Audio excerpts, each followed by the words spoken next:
Ինչ վերաբերում է Ռոբերտ Քոչարյանին, ձեր նշած մարդը ընդհանրապես ոչ պատգամավորի տեխնացուի է, ոչ վարչապետի, ինքը չի կարող լինել տեխնացու։ Չի կարող լինել տեխնացու։ Այսինքն այդ մարդը պատահական անցորդ է, որը հայտարարում է, որ ինքը ինչի տեխնացու է։ Ասենք այն մյուսները, ովքեր կենտրոնական դրական հանձնաժողովում գրանցված են որպես պատգամավորի տեխնացու, իրանք վարչապետի տեխնացու կարա ցանկացած մեկը լինի, որովհետև վարչապետի տեխնացուի համար պարտադիր է պատգամավորի տեխնացուին առաջադրվող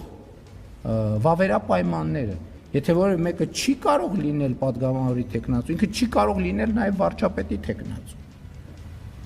Այսինքն դուք մի կողմից ասում եք ինչ եք, Ռոբերտ Քոչարյանի անունը տալիս չէ, որ ինքը ասեցին ձայները չեն տալու եւ այլն, այդ ձեր նշած մարդը ընդհանրապես կապ չունի, ոչ վարչապետի տեխնացու է, ոչ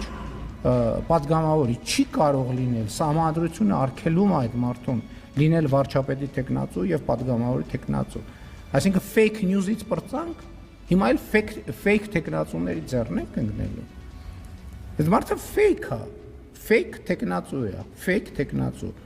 Այսինքն ինքը հիբրիդային fake տեխնացու է։ Ինչպես հիբրիդային լուրեր են տարածում Հայաստանի Հանրապետությունում, հիմա էլ հիբրիդային fake տեխնացու են բերել Հայաստանի Հանրապետությունում բանանելու համար, օգտագործելու համար։